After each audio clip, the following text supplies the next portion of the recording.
তো প্রথমেই আমাদের যে কাজটি করতে হবে সেটি হলো ফোনে থাকা বিকাশ যে অ্যাপটি রয়েছে সেই অ্যাপটি ওপেন করতে হবে।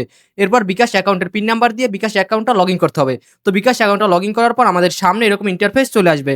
তো এখানে আসার পর আমরা পেবিল নামে একটি অপশন দেখতে পারবো। তো আমাদের সকলকে এই পেবিল অপশনে ক্লিক করতে হবে। তো পেবিল অপশনে ক্লিক করার পর আমাদের সামনে আবার আরেকটি ইন্টারফেস চলে আসবে। তো এই ইন্টারফেসে আসার পর আমাদের যে কাজটি করতে হবে সেটি হলো এখানে আমরা গ্যাস নামে একটি অপশন দেখতে পারবো। তো আমাদের গ্যাস বিল পরিশোধ করার জন্য এই গ্যাস অপশনে ক্লিক করতে হবে। তো গ্যাস অপশনে ক্লিক করার পর আপনারা নিচে দেখতে পারবেন অনেকগুলো প্রতিষ্ঠান চলে আসবে। তো আপনি যেই কোম্পানির গ্যাস ব্যবহার করেন এখান থেকে সেই কোম্পানি সিলেক্ট করতে হবে। তো আমি বাকরাবাদ গ্যাস ব্যবহার করি, তো আমি এখান থেকে বাকরাবাদ গ্যাস সিলেক্ট করব। তো সিলেক্ট করার পর আমাদের সামনে এরকম ইন্টারফেস চলে আসবে। তো এই ইন্টারফেসে আসার পর আমাদের প্রথমে যে কাজটি করতে হবে সেটি হলো বিল অ্যাকাউন্ট নাম্বার দিতে হবে।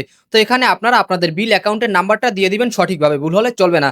তো এখানে বিল অ্যাকাউন্ট নাম্বারটা দিয়ে দেওয়ার পর নিচে দেখতে পারবেন মোবাইল নাম্বার দিয়ে একটি অপশন রয়েছে। তো ওখানে আপনারা আপনাদের মোবাইল নাম্বারটা দিয়ে দিবেন। তো মোবাইল নাম্বারটা দিয়ে দেওয়ার পর অ্যারো যে অপশনটি দেখতে পারবেন, তো আপনারা আবার অ্যারো অপশনে ক্লিক করবেন। তো অ্যারো অপশনে ক্লিক করার পর আপনাদের সামনে আবার এরকম ইন্টারফেস চলে আসবে। তো এখানে আসার পর আপনারা আপনাদের বিলের পরিমাণটা দেখতে পারবেন। তো আপনারা এখানে দেখতে পাচ্ছেন আমার বিলের পরিমাণ হচ্ছে ৮৬৪০ টাকা। তো আমার এই বিলটা পরিশোধ করার জন্য অবশ্যই আমার অ্যাকাউন্টে ৮৬৪০ টাকা থাকতে হবে। তা না হলে আমি বিলটা পরিশোধ করতে পারবো না।